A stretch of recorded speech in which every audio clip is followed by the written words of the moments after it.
Hey kids, welcome to the Rich Praytor podcast, where we talk about stand-up comedy, film, general entertainment, and pretty much anything else. In this episode, we have my longtime Canadian friend, Leland Klassen. He's a stand-up comedian as well as an actor that just finished shooting the feature film Extraordinary. It's a biographical film about Dave Horton, who ran across America, something I will never do. In this episode, we discuss how Leland got started in stand-up, some of the pitfalls of being a working comedian, and some tips on how to leverage your comedy career into other areas. Leland is hilarious both on and off stage, so sit back, relax, and enjoy this podcast with my great friend, Leland Klassen. I've got Leland Klassen on the phone. You there, Leland? Yes, I am. How are you doing? I'm good. Am I supposed to say more than just yes, I am? Yes, I am, and I'm glad to be here. I'm doing good. How are you doing? Oh, good. I was expecting a more Canadian intro. Like, I don't know. How do Canadians say hi? Hi. Who? I don't know. How do I say hi? We just say hi. We're very similar to you guys. I think there's some misnomers out there. I don't even know what that word means, but I think that's happening. So has there been a big influx of people coming over to the Canadian side after the election? No, because we built a wall during the election. And we're going to make you guys pay for it. Nice. No, there's a whole bunch of celebrities that said they were coming. So there was a big list of all the people who said they were coming to Canada. They were passing around. And good luck. You got to go through immigration like everybody else. We don't just let illegals come in. Okay, you got to do it through the proper channels. Oh, really? That's. I'm talking to you, Rosie O'Donnell. No, I don't know if she said it. I just said that name. Oh. She might want to think about it though. If anyone should leave the country, she might. She's picked a fight with the now president. I know. The president-elect. She might think about leaving town for a couple of 4 years. Yeah. That Rosie. But don't get me talking politics. I don't want to talk politics. I don't like politics. Oh, good. Okay. So what's your stance on abortion? No, I'm just kidding. I'm glad you asked. Where do you live at in Canada? I live in the west coast of Canada. I live just outside of Vancouver, BC. So I'm directly north of Washington State. And, like Seattle's a 2.5 hour drive from my house. And straight south. Okay. And it's rainy. It's a rainy winter. And where'd you grow up at? Yeah, you grew up in I grew up in northern area. Saskatchewan, which is kind of middle of our country, and yeah, way different winters. Like that's real Canada as far as I'm concerned. I mean, we'd have how cold would 40 it get? below weather for weeks at a time, kind of deal. What do you do during the winter? Like just not die? Like okay, so you know how when you're in like Atlanta and it's summer and it's so humid and hot out that you basically get out of the car and you go straight into your air-conditioned car, you go straight into the air-conditioned building, and you just don't stay outside very long. Yeah. That's what you do. It's just the opposite. It's just like, okay, you're in your warm car, you get out of your warm car, you go into a warm building. And that's it. And you just keep moving. You don't stay outside for very long. I mean, you can if you get bumped up enough. You know, like people do research in the Arctic. So you can go tobogganing for 10 or 15 minutes at a time in 40 below. But you don't want to be out much longer than that. Oh, wow. And you lived there how long? Until I was 30. Oh, really? Yeah. You lived there till you're 30, and then you moved to BC. Yep. And then... And I've been there for 4 years. It's been beautiful. I'm not 34. I wish I was. No, you look it. You look like you're 29, do I? 30. Yes. You just see pictures from the promo that I send out. You're a pretty man. I haven't seen you in person in a while. I look horrible. No, you're pretty. You're like that. Pretty horrible. You're the George Clooney of Christian comedy. George Clooney. Hey, can I quote you on that? That's nice. There you go. You can quote me. That's beautiful. I love that. Wait. George Clooney. Christian comedy. I don't even know what that means. No, I met you. I'm trying to think. I met you in 2003. Yeah, 2003 or 2002 at the Christian Comedy Association conference in L.A. Many years ago. Yeah, I would have just moved to, like, 01 is when I moved to BC. So. And you were doing the Now TV, was that right? Yeah, that's why I moved out there. I started doing a local TV show. How'd you get that gig? Yeah. I mean, from going from Saskatchewan and then you moved over to the big city to do the TV show. You know what? Because the owners of the TV station are in Winnipeg, Manitoba, and I had reached out to them a few times about some other projects. Because Manitoba's right by Saskatchewan, and I made visits over there, and we had meetings, and we talked, and because they were talking about producing some shows, some comedy shows, and then they said, listen, we just got this TV channel in Vancouver started up. You want to host one of those shows? And I was like, yeah. Do I? I said just like that. Do I? And what was the show about? It was called Retro. It was like a block of programming, so I was like a VJ. You know what I mean? Like, oh yeah. Like, coming up next, Andy Griffith gets into some trouble. Like, I didn't say that makes it sound really horrible. But that's essentially what I did. And then I had a comedy show as well called Comedy Street, and I actually brought up Ken Kinkton. This is one of the famous stories because we were shooting in the studios in Winnipeg, and I flew up Ken Kinkton to be a part of the show. And it was 40 below weather at the time. And I said, dude, you're going to have to bring, like, this is going to be a lot colder than you're used to. Ken Kinkton, of course, lives in Atlanta. And I said, get yourself some gloves and a big jacket, and it's going to be cold. It's going to be really cold. So he shows up at the airport, and he had these canvas, like, gardening gloves,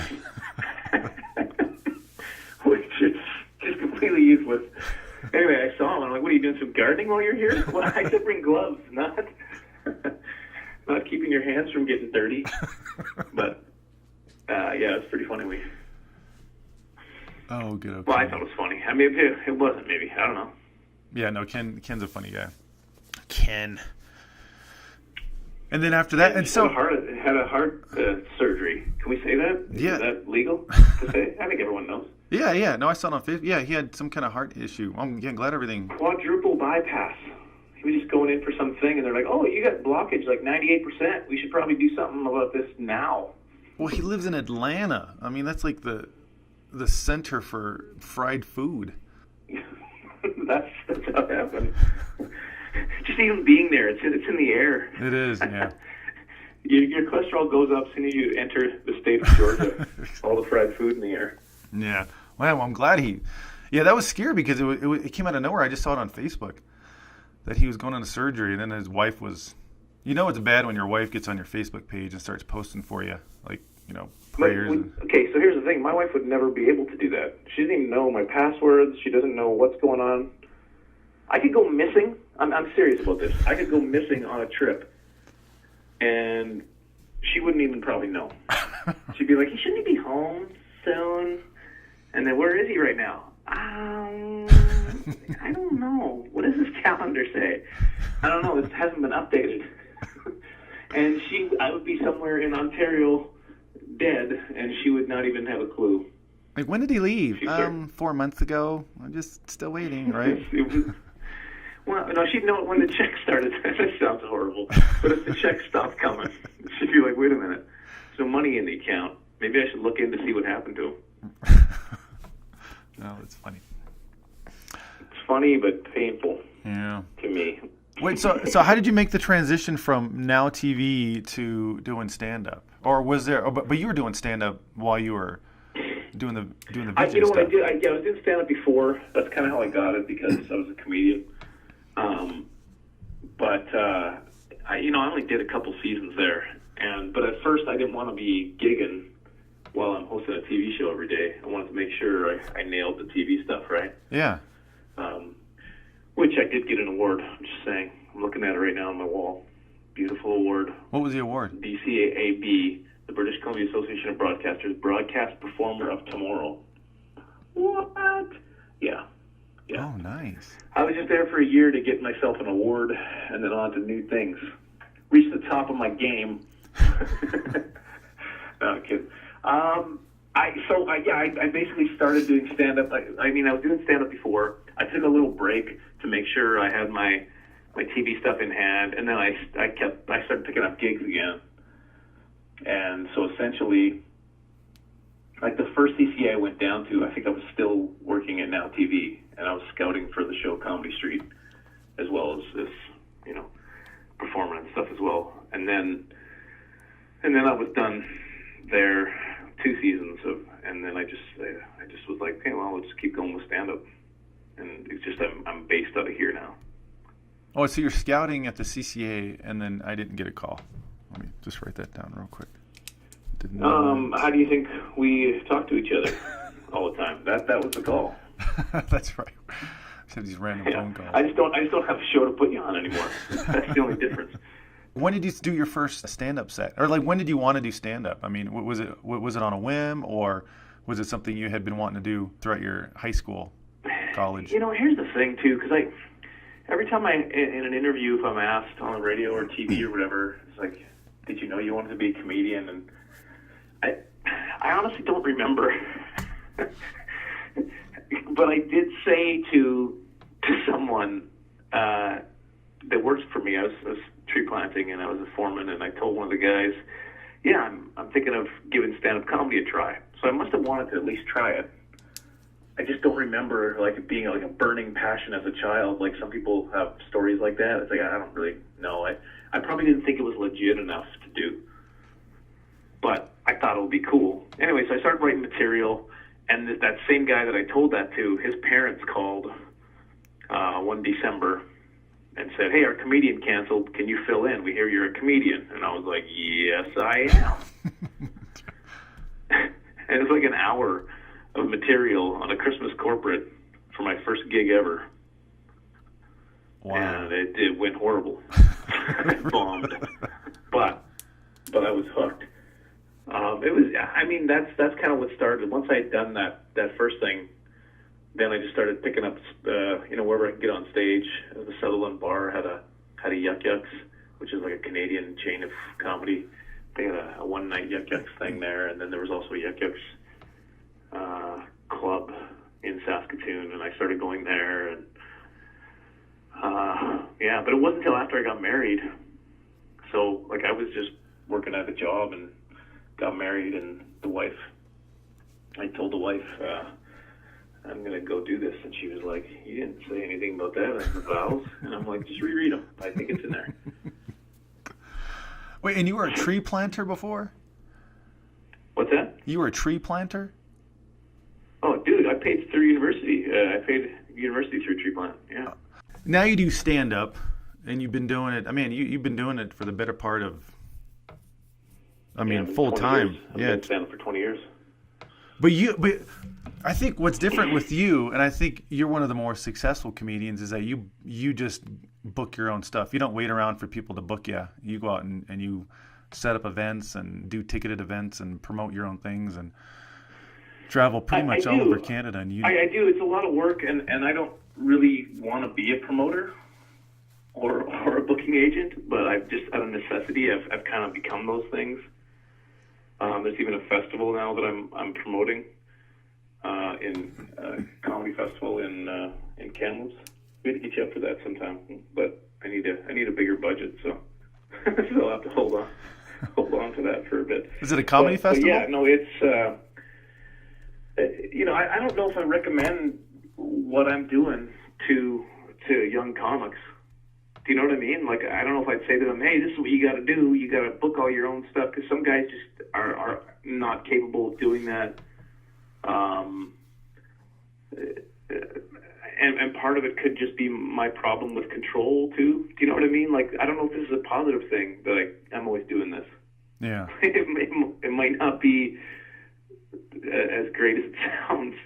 Do you know what I mean? Like, I do it, and it works for me, but you got to figure out what works for you, and that's probably more my advice to people, because so many of my friend comics just have, okay, I'm going to go with this agent, and I just have found that when I work with agents, 9 care about me as much as I do. And so when it's like, no, I got bills. I need work right now. Okay, yeah. If something comes through, I'll let you know. Yeah. It's like, okay, no. You got to pick up a phone and make something happen. And then they just don't do that.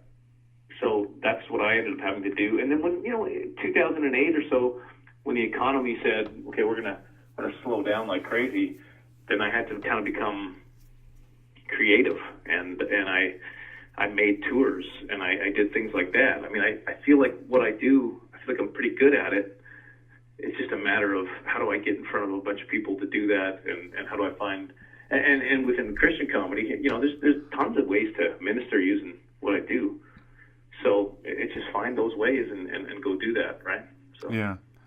Do you do a lot of non-Christian events? Just like normal comedy clubs or corporate stuff? Yeah. I mean, it's a good mix. I mean, the problem when you start doing comedy clubs, and I still do comedy clubs here and there, is this doesn't pay well enough. Yeah. So what it is good for, and it's when I'm slower on my calendar, I'll go do them. It's good for writing and stuff like that, because you write a new bit, and then you've got 7 shows in a row to work on that bit, to massage it, to get it, and so by the end of that week, that bit should be a lot better. Yeah. So it does help in the writing. In the old days, I'd get up for 5 minutes, 5 minutes every twice a week kind of thing, and I was trying to develop an act. That's why it took me so long to develop an act. But when you can get up for an hour straight, and within that you got 15 minutes of brand new that you're working, yeah, sprinkled in amongst the good stuff, so it doesn't seem as bad. You develop a lot faster, right? So yeah, and then corporate, Christmas time comes around, everybody's got Christmas parties, so I still do a ton of that every year as well. And then churches, a lot of churches. I do a lot of tours that I bring to churches. Yeah. How much do you work in the U.S.? Sorry, go ahead. Oh, I was going to ask, how many events do you do in the U.S.? That fluctuates with the economy. Like I said, around 2008 or so, it slowed down the U.S. significantly for me. So I began to do more Canada. Now, in the last year or two, U.S. has picked up again for me. So I always get my paperwork so I can work down there, and then we just see how it fluctuates. With whoever's economy is doing better, is essentially where I end up getting more calls and end up getting more opportunities. But I think you've done it right.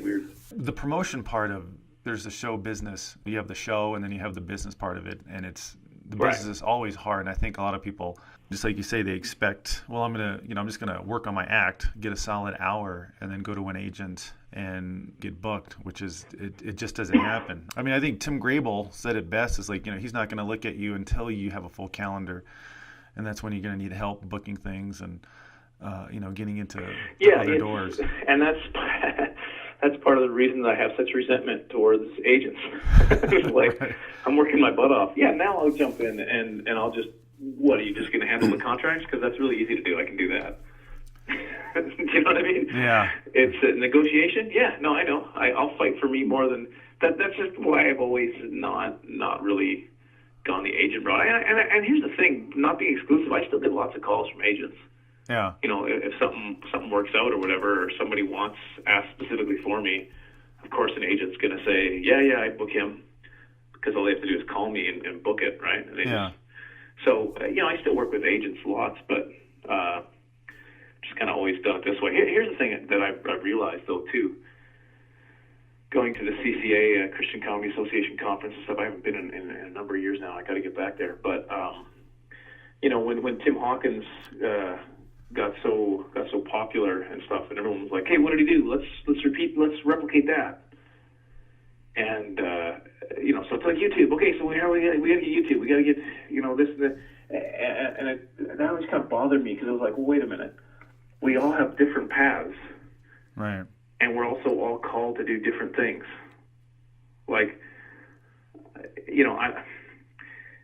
I'm making it work, and God is using me in the ways He wants to use me, the way I am,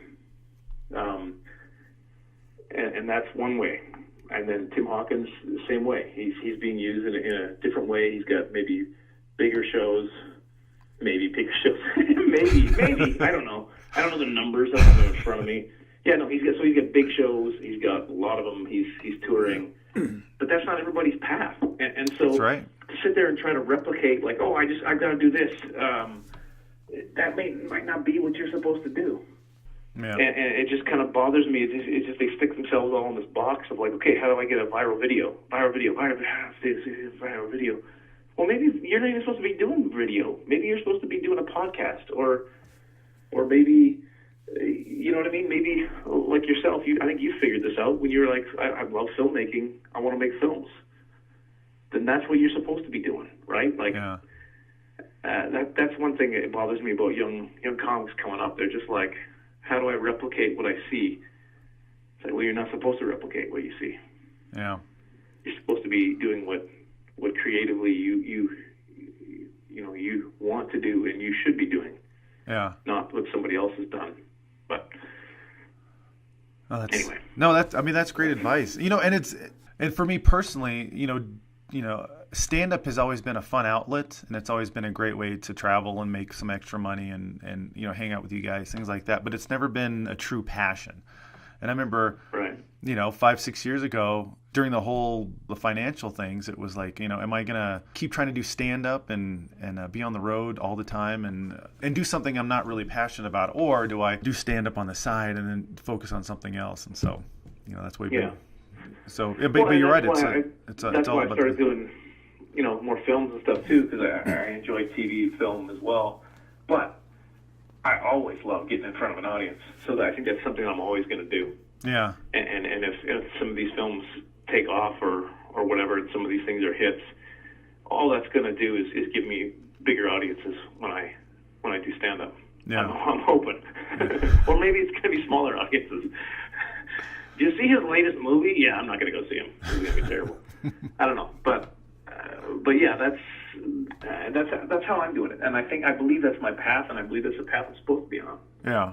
Yeah, no, I think you're right. I think no path is the same. I mean, they might be similar, but I mean, Shonda does her own thing, and Tim does her own thing. I think the comedian who I think is probably the smartest in the industry is Ken Davis and his whole team. I mean, they've been, sustainable for over 160 years. I mean, that's how long you've been doing stand-up. Something like that. Yeah. I know, but I mean, his whole. I mean, he's developed this amazing brand. He has developed this show over the last, I think it's 40 years. Develop these products and resources, and it's just, I mean, what he's been doing is just, it's amazing. But and the thing is too, you start to look at the, like, if you look at the ministry side of things, like you said, these resources, you see where he's called. It's like, oh, this is what he's trying to do. He's trying to equip speakers. He's trying to as well, and you see that, and so that's his path, and that's what he should be doing. I mean, I think so many times we just want to, okay, so how do I get to, so Ken Davis had a radio show, and the radio show got him pop star enough to do shows. Okay, so that's what I'm going to do, a radio show. Yeah. Oh, wait, Tim Hawkins got viral video. Okay, so if I can just get something crazy and let it go viral, then I can do, it's like, if that's really all you're doing, I mean, that, God may look at Michael Jr. I mean, he's prisons. He really felt like, hey, prison ministry is something that I should be doing. Yeah. And bringing comedy to and so he just did that, and of course, turned into some his other things, what he's doing now. But yeah, the other thing is too, sometimes we let success and those kinds of things get in the way of what, and I don't want to over spiritualize, but what God's trying to do. Right. Maybe God wants you in this room of 12 people tonight, because that's the 12 people that need to be ministered through what you do. Right. And no, you don't have 1,400, but maybe that's not what you're called to do. So honor God with what you got in front of you. Yeah. And I think that's, at least that's what I tell myself when there's 14 people in my audience. Well, I think, and here's the biggest thing for me is with these young comics is you just have to be. I mean, with whatever you're going to do, if it's going to be stand-up or video or whatever, it has to be top quality. I think the reason Tim Hawkins is so good is just because he's just funny. I mean, he really is just like an amazing stand-up comedian. I think, Ken is an amazing stand-up comedian, and then he can transition that into a corporate speaker.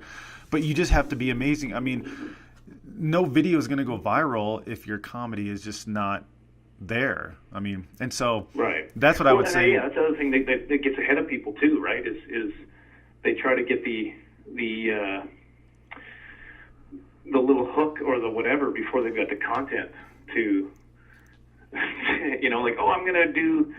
Well, yeah, I don't want to. I have to be careful how I speak now, but. The thing is that, like you said, I mean, there's an excellence to what they do, and that should be also a, Phil Ramsey used to always talk about the Book of Malachi and how bringing these sacrifices, how these poor sacrifices that they were bringing to the Lord, and he was like, you think that's what I want is these, you're not giving me your best, and so that was a kind of a focus for Thor was like, I got to make sure that what I'm doing is as good as it possibly can be because I'm giving it to God basically. Yeah. So, and we especially, Christians, and I don't know what this podcast is for or whatever, but that should be our goal. Not just like, oh, I got to get another video out. so I better just pump this through. This material will be fine. It's like, no, we should have the best. This should be. Anyway, that's another soapbox. Yeah, no, I agree. I think if you really work on your craft and you become a great stand-up comedian, the work is going to be there. I mean, people are going to notice, and they're going to either, if you're a young guy, take you on tour with them, or something's going to happen. I mean, you're going to get noticed if you're working on your craft hard enough and you're working on the business part of it as well. So, and I would go a step further and say that. If this is something you feel God has called you to do, then excellence should be your goal, whether or not the work comes or not. Right. And that's why I bear down and make work myself because it hasn't been there. I haven't had people, for whatever reason, I didn't get the big agencies jumping on or whatever. But I always made sure I'm going to be the funniest I can be. I'm going to use this communication tool the very best I can. I'm going to figure out ways how to, and then it's like, okay, that's the most important part. So let me put B in place, and B in place is, how do I monetize this now too? So I keep doing it. Yeah. I think one of the things that really helped me was Mike Williams and him educating me about the importance of having a product. I think a lot of these guys are hoping that they're going to get the big fees from either churches or corporations whenever they're going to go do stand-up. But I mean, I tell you, if you really want to be a successful person in the entertainment industry, you have to have a product, like a really well-done product, whether that's a DVD or a book or some kind of resource that you're offering your audience. I mean, I think that's not only will it help your audience when you're offering them things that they can take home and bless them with, but it's also just it's a great business idea as well. Yeah, I mean, it's about being smart, right? It's about being smart and saying, okay. And for years, I didn't really do product. I wasn't comfortable talking about it. And I wasn't all those kinds of things. And it's kind of like there's nothing wrong with being smart. If you've got a good product, if there's something you've worked on for years, then why not make it available to people? Yeah, because they want it, right? So that was something I had to learn. It's always a struggle. DVDs anymore. Yeah, it's a struggle for me. I mean, because like when you're in a church setting, where's the appropriate line of I want to sell my books or DVDs in the back of the sanctuary or in like in the hallway? It's like it's always a little bit iffy because you're like, well, am I supposed to be doing this because we're in the house of the Lord? Doves at the back. There'll be doves available at the back if you guys want that. Just careful, somebody overturned the tables at last night's show. Exactly. So I don't know where the line is there. I'm always conscious of too. It's like this isn't about it being a market back there. It's about a resource that hopefully people can use and has something of value to them. And like you got a devotional book. Well, it's not very good, let's be honest. No. No, I'm kidding. Just joking. I lost my train of thought. That's why I had to go with the joke, because I was like, I forget what I was going to say. But you got a devotional book that obviously is important for people to, it's not just a product piece. It's a resource. It's something that they can use to grow. Yeah. I think that's the key. If you're going to develop any kind of product, if you make it a resource, if you make it really very valuable for somebody to use over and over again, I think the product's going to be very successful. Yeah, and it's funny because I am kind of struggling with that now, because I'm like, I guess I'll do T-shirts, because I haven't done T-shirts, and there's really no way. Well, there's probably a way to make that a resource. You know what I mean? It's just more of a, hey, here's something that you'll remember this night or whatever. So yeah. I'm kind of struggling with that, going like, am I back to just hawking stuff then? Yeah. Like, here's a keychain. What does the keychain say? It doesn't matter. I'm trying to make $250. You know what I mean? Yeah. Like it's like how do you put those things together? No, I tried T-shirts, and they do sell really well if you have the right phrase on them. I think the one that I'd kind of licensed this one T-shirt from another guy, and I just started selling it. It was the God loves you and I'm trying, and that's like the slogan that was on the front. And then people they ate it up. The problem is you have to have the different sizes, and you got to carry them on carry-on luggage, and it's a pain, and they're heavy, and you've got to it's like $5 or $6 to buy the shirt, and then you sell them for however much at the show. But it's just it can, if you're not careful. You can have this huge merch table of T-shirts and books and DVDs, and sure. And if you're not getting in front of the audiences that are large enough to be able to buy, it's hard to.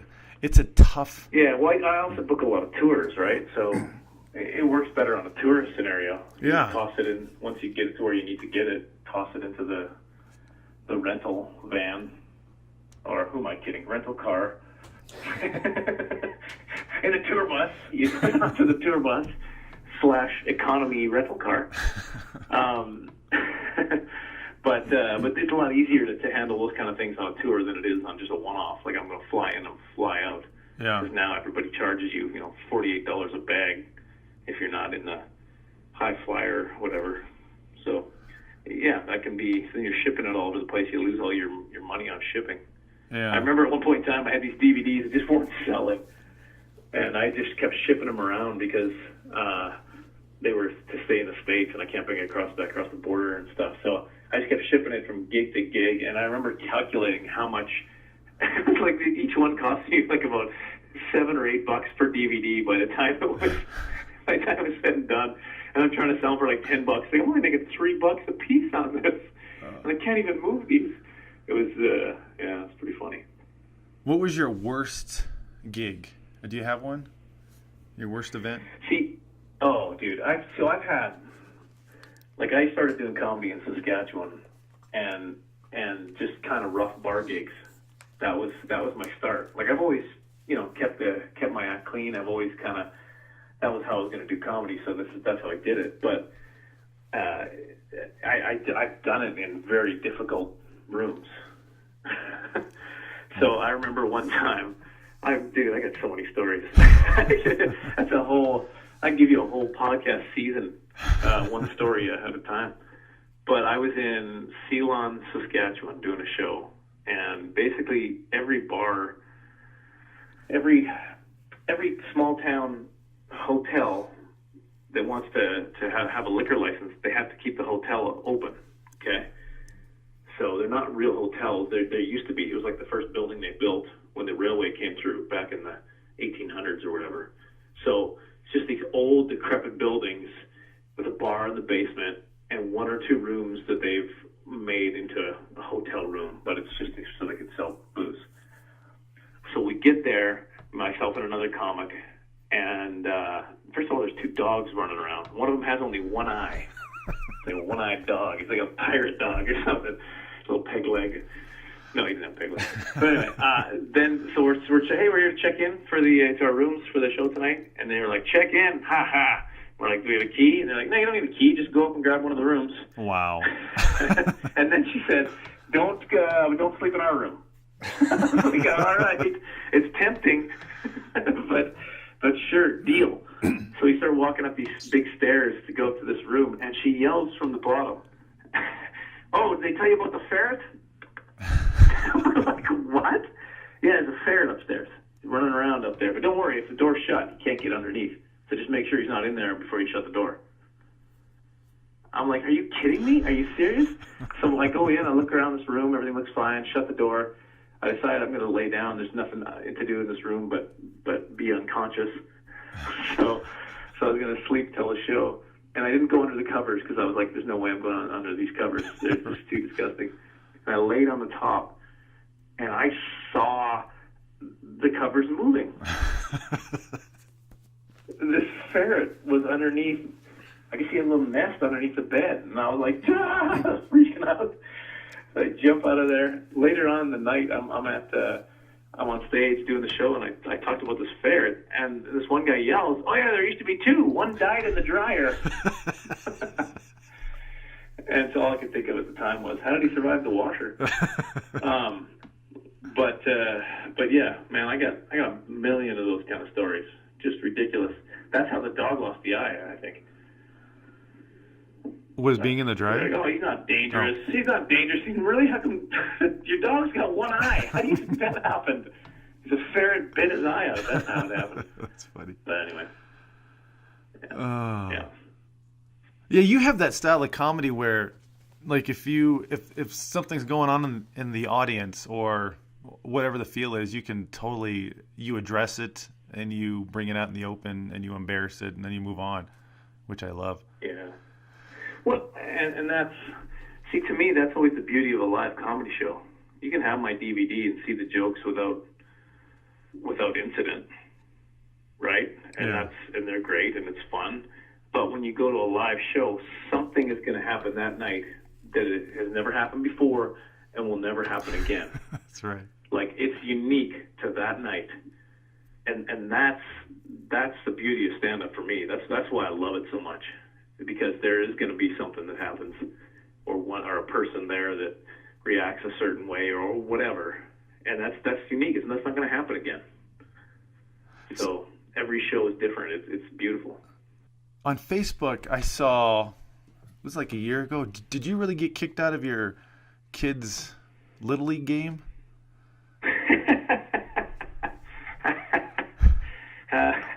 Yes, I did. It just popped into my mind. I'm like, yeah, let's go from stand-up to getting kicked out of a Little League game. It just popped in. I wanted to, and I've been wanting to ask you about it, and I thought, why not now? Well, okay, so here's the thing. It's so funny because I was actually talking to my pastor a couple days before that, and he gets jacked up about basketball, and I was like, oh yeah, me too. And our sons both play baseball too, and he gets kind of worked up about that, and I'm like, I don't really get baseball. I just don't care enough about baseball to get worked up. So that was like 2 or 3 days before. So we're playing, and here's the background to this too. My son had played a pretty high level of baseball for many years. Like, they won 3 provincial championships in summer ball. They went to nationals and finished second in the country. He was on really good teams, but he didn't make the best team that year. Yeah. So we were down in house league. Now, if you're used to playing a really high level of baseball and you go down to house league, there's some guys in there that are just like, I'm going to try baseball for the first time.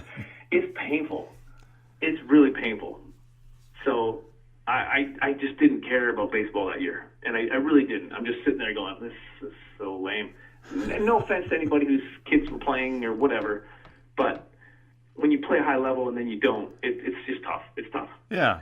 So anyway, the coach, though, who was our high-level coach, his son also didn't make it that year. He was a little smaller. He's bigger now. He's back and playing for Junior Cardinals or something. But anyway, at the time, so he was coaching that team, and the ump from the year before just didn't like him. Oh. Because of incidents they had at a high level of baseball. So this same ump, he had tossed out his son for saying, "Blue, my foot was on the bag. It never left. It never left, or I got it back in time, or something." There was a play on second, and he thought that the ump thought he didn't get his foot back. I got my foot back in time. And he looks at him. He's like, "You're out of here." That's all he said. Like, he hadn't said. So he kicked him out. He kicked the coach out the game before. He just doesn't like him. So we're watching this game, and so the coach looks at he was watching some of these calls, and the guy's name was Mel. He's like, "Mel, come on, man, that one wasn't even close." Like, he's just kind of teasing a little bit. Yeah. And he points at him. He's like, "You're out of here." So right away they look to the stands, and the other coach, who's on the first base coach, he had to go back to third base. The coach there, he's like, "Leland," he yells at me from the stands. He's like, "Can you do the first base coaching?" And I hate that. I hate doing the coaching. So I was like, "Oh, I really didn't want to do it." So I stood up and I said, "But if and I was half joking because I didn't want to do it, but at the same time I was like, but if I go first base coach, then I can't yell at Blue and tell him what an idiot he's being." He turns around and looks at me, and he's like, "You're out of here." I was like, "Oh, I guess that's deserving." Oh, that's so I didn't even get a chance to go down and coach. And it's so funny because I was walking away, and I'm not mad at all, really. I just was like one joke that was too far or whatever.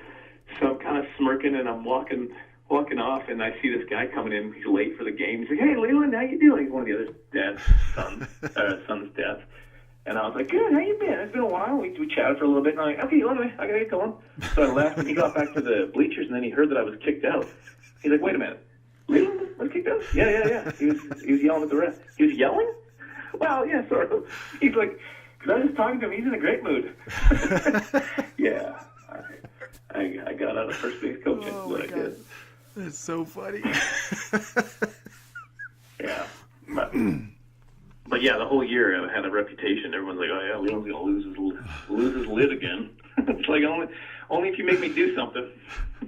I had to stop coaching my kids' teams because I was getting too emotionally upset. I mean, like, I would go to the game, and then I would, if like we lost, I'd have a bad day, and then and it was my son, his mom is 6'2", I'm like 6'5", 6'4", 6'5", and he's just a tall, and he's smart, and he's extremely athletic, and he was always like my ace in the hole. If we were losing, I'm like, "All right, London, take over." It didn't matter what sport it was, soccer, basketball, whatever. And then he would just, because I'm trying to teach him to pass, and let's do teamwork. Yeah. But then if we're losing, all right, London, just go and and get 5 goals real quick so we can be up, and then I can be calm. And then I just realized after like a year of that, or like a year or two, I was like, okay, I can't be coaching anymore. And so I've just had to back off. So, but it's been nice being able to be on the sidelines, and because he plays at the Y so much, and then he also plays at another sports club we're a member of, I know all of the refs and all the coaches. And so now it's fun because now I can yell at the ref, and they know I'm just joking around and being silly. So they know I'm being silly. Yeah, it's great. The only sport I get a little bit in basketball. When it comes to basketball, I get a little bit worked up, especially if I see, my son's thin, okay, but he's not afraid of contact. But yet, some of these kids are just laying the boom on him because they weigh like twice as much as him, and that's fine if he's getting regular contact. But sometimes, like I saw my son like the old coat hanger. What's that called? What's the thing on you put your arm out? Clothesline. That's what clothesline. Yeah, okay. Like I saw him clotheslined one time, and he just dropped because this kid like clotheslined him and then tackled him after, and there was no call. And I remember because I had to go onto the court to help my son medically. Oh. And I'm looking at the ref, and I'm like, how do you not call that? There's no way that's not. This is basketball. It's not WWE. Like, how do you not call that? That's the worst no call I've ever seen. And I was. He could see he was genuinely like I was. And then I overheard him talking. He's like, I guess if somebody gets hurt, we should call that. Yeah. Like, are you serious? Doesn't matter if he stood up and ran after that. He still clotheslined him.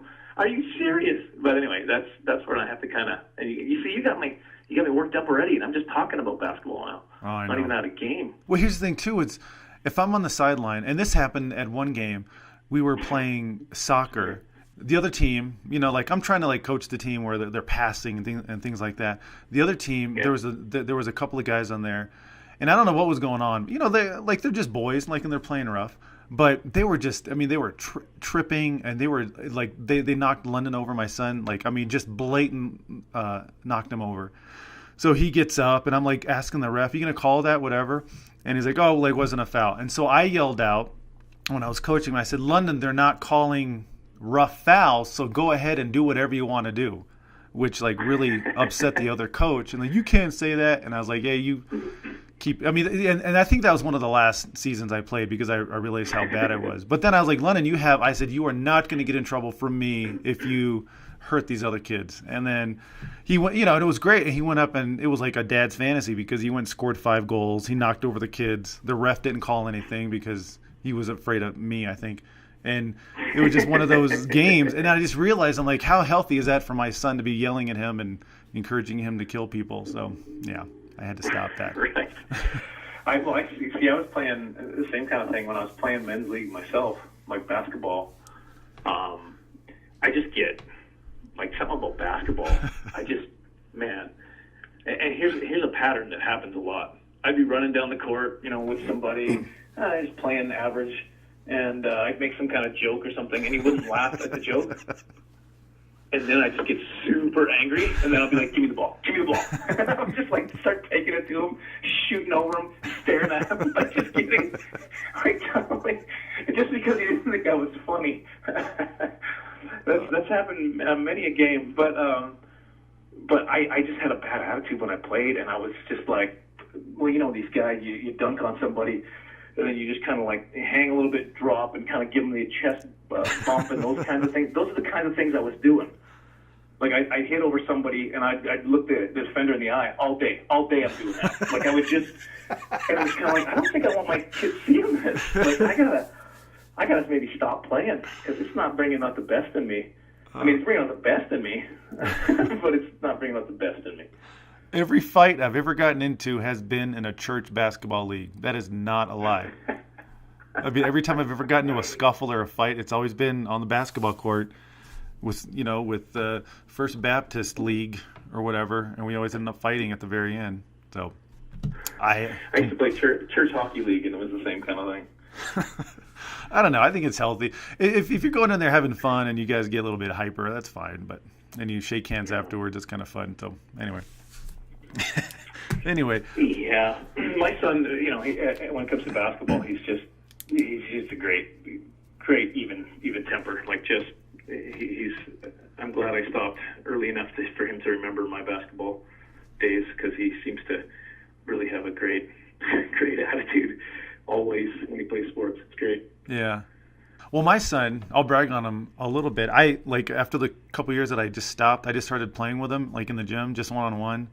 And I found that was the most effective thing, is just playing basketball and then not yelling during the game. He says he likes it better, and then he performs better too. And so there was one game I was out of town doing an event, and he called me after his game. And he's 9, so he's playing with like the 9 and 10-year-olds. And he called me, and I was like, how many points you get? And he was like, oh, I think I got 10 points, and how many rebounds? He says, oh, I got all of them. And I go, what do you mean all of them? And he goes, no, Dad, I got every rebound, whether it was offense or defense. And then I talked to the coach next week, and they said they had to talk to him about letting the other kids get the ball. And I was like, oh my gosh, I love that. Yeah, so, your son, okay, so you're what, 6'4"? Yeah, 6'4". And 6'2"? Like, he's going to be 6'9". Yeah, the doc said he's going to be 6'10"-ish, something like 6'10". that. Oh, yeah, wow. 6'9", yeah. 6'10". See, that's the thing. I have a theory. If the mother is tall, like the dad tall, yeah, he'll get up around there. But if the mother's tall, then he's going to explode. Oh, good. Well, I hope That's so. my theory. So I could have told you he was going to. See, I said 6'9". It's pretty close. 6'9"? Yeah, 6'9", 6'10", yeah. Yeah, they do that measurement when they're 3 years old, and they double their height, and it was, 6. Oh, yeah. 6'9", 6'10". Yeah. The problem, I was 5'6" at 16, right? Like, and I'm 6'3", 6'3.5". So, I'm a late bloomer. I was a late bloomer. Yeah. Yeah, he's right now. So, he's He's 5'5", 5'4", something like that. He's up there. Wow. And at 9? Yeah, well, he'll be 10 next year. 10 in like 3 months. Yeah, my son's 15 and he's 6 feet right now, but well, my other son stopped at like 6'2". He just stopped. That's because his mother's tiny. He never did get up.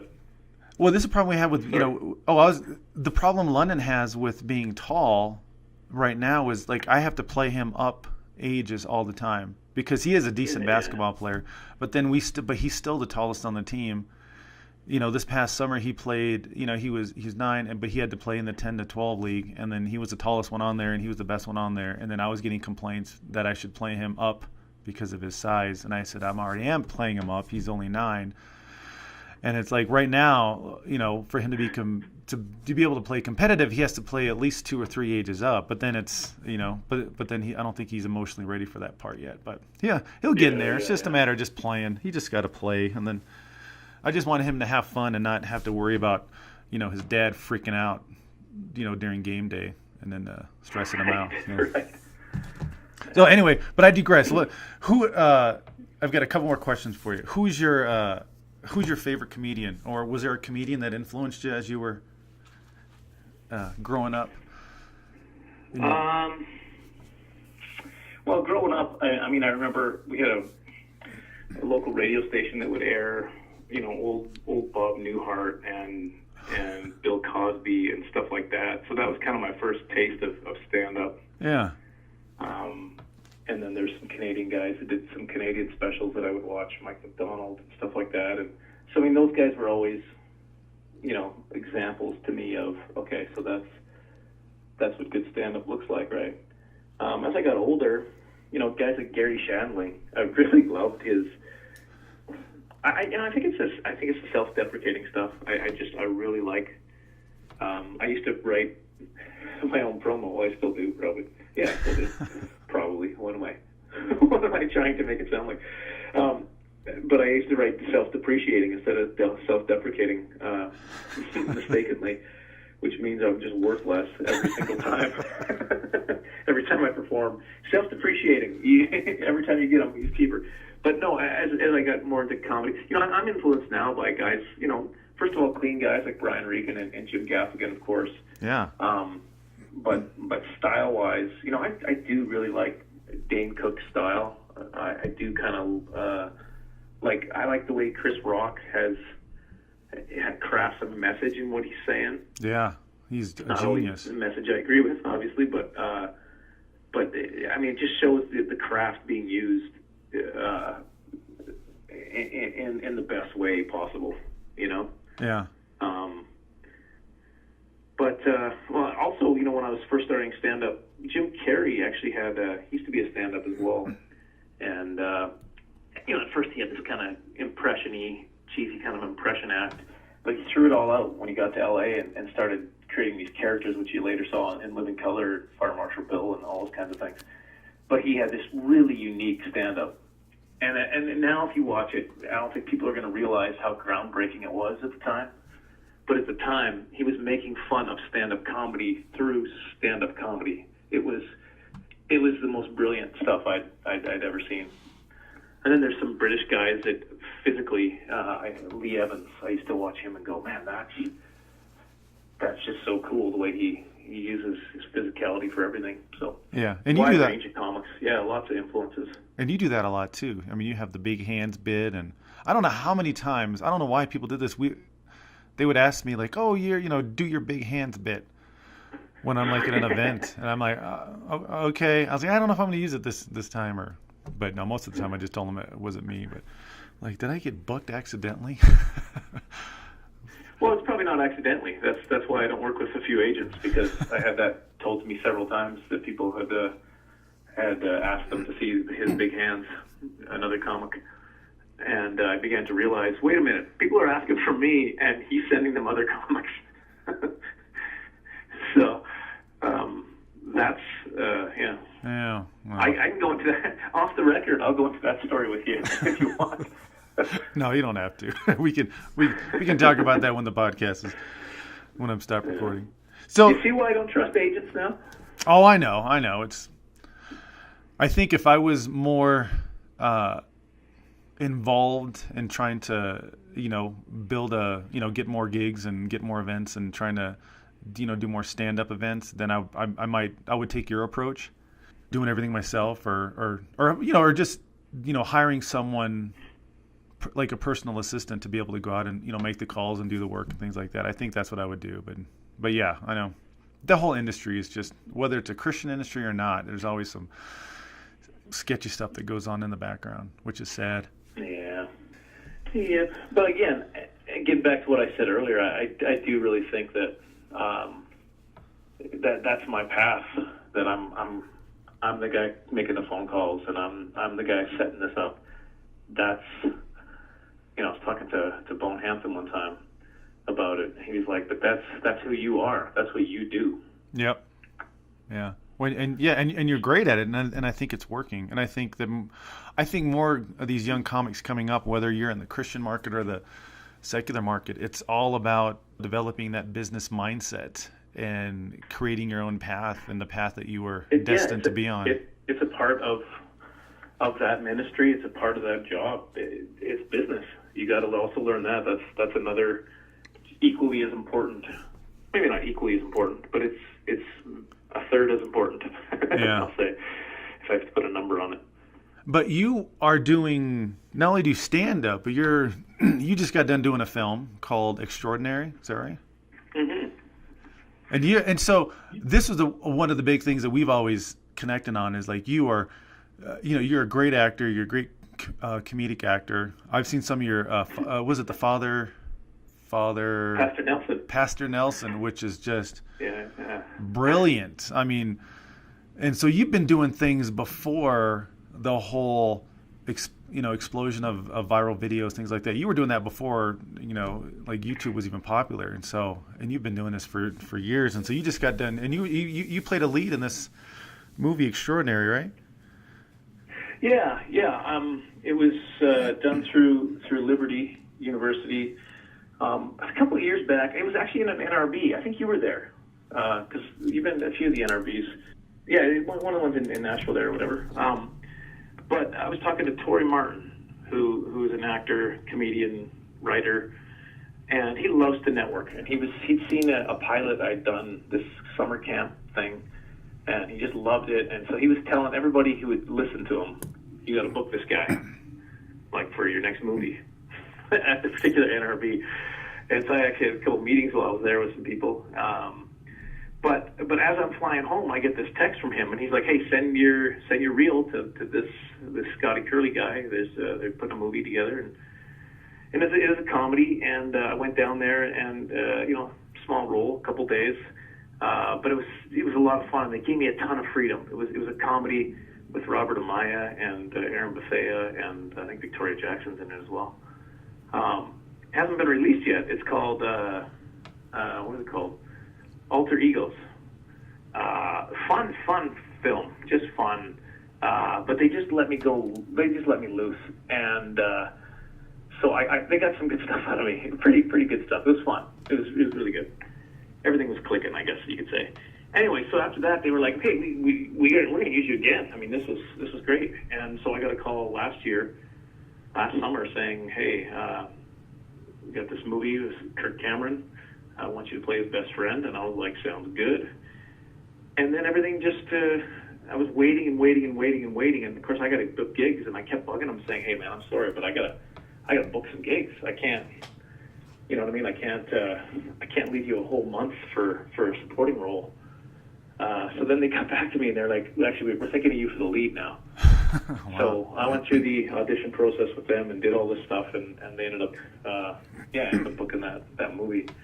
It's based on ultra marathon running legend Dr. David Horton, a story of his Trans-America run, and what that does pressure-wise on the family unit, and he's pursuing this passion that he believes God has given him, but yet at the same time he's neglecting his family, and he kind of has to come to terms with it's a drama. It's a heavy drama. So that was new for me as well. I'd done one other drama thing before. So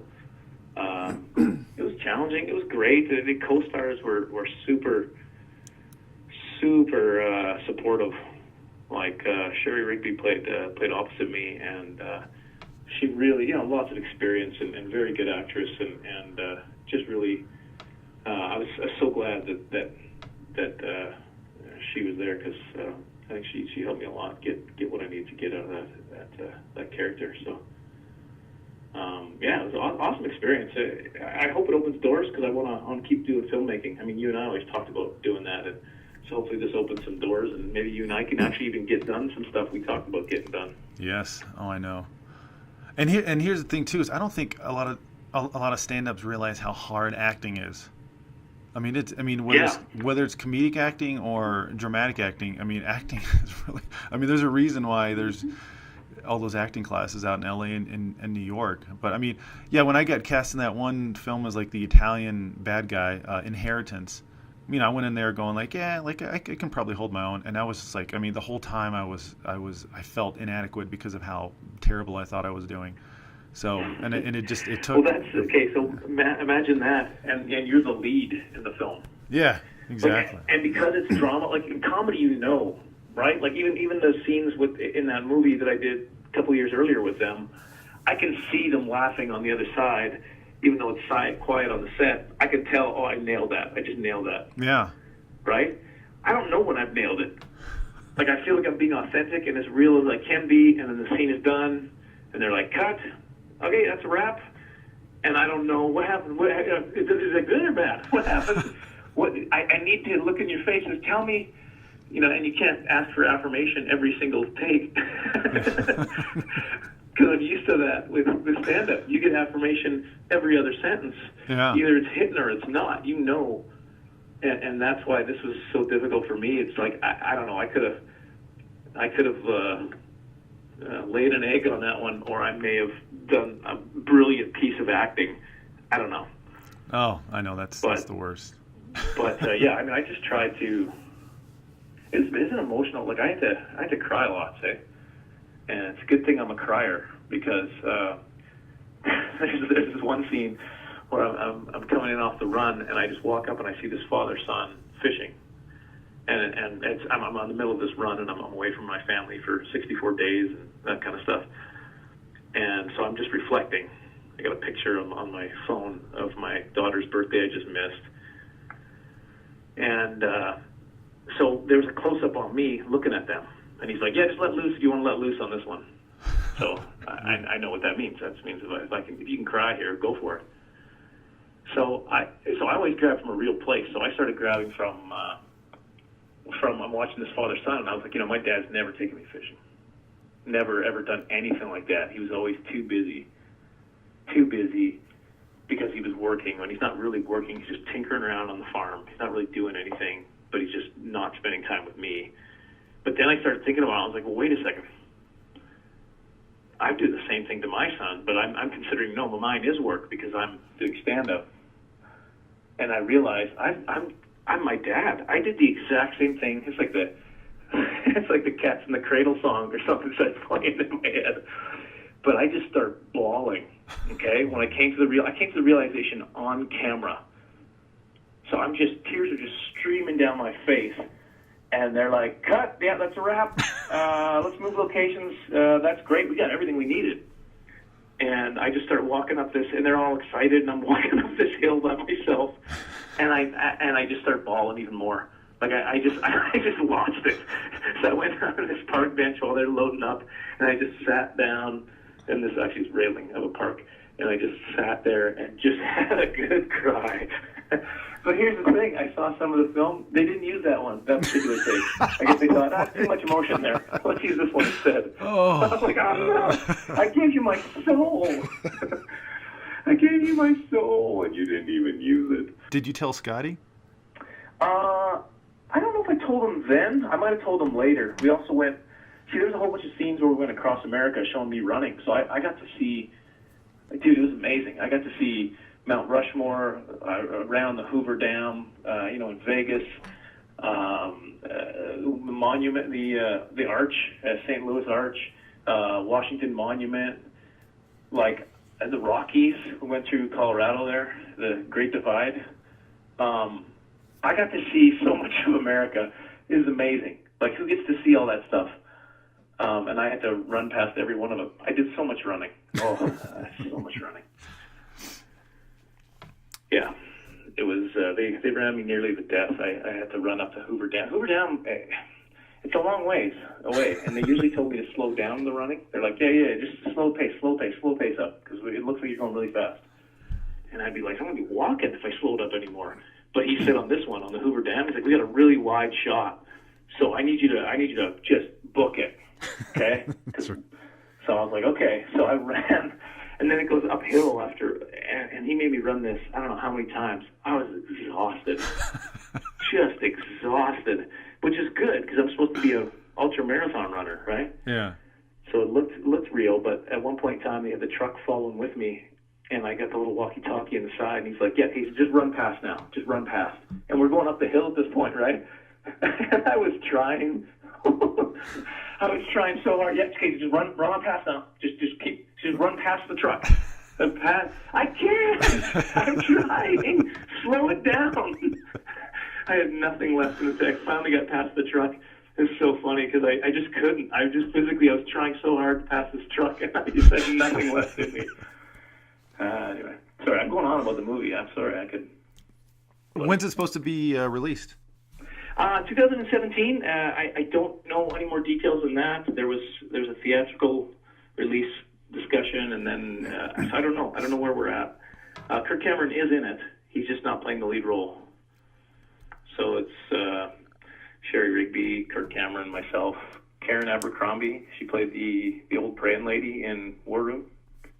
Oh, she's in it as well. And yeah, it's a good story. It's a really good story. Got to meet the real David Horton. Oh, this story that it's based on, and I'll put it in the show notes. Still crazy. Still, his knees are all messed up, but now he cycles and he does like these multi-day cycling trips. Wow. It's like, have you learned nothing? Have you learned nothing from this story? Watch this movie.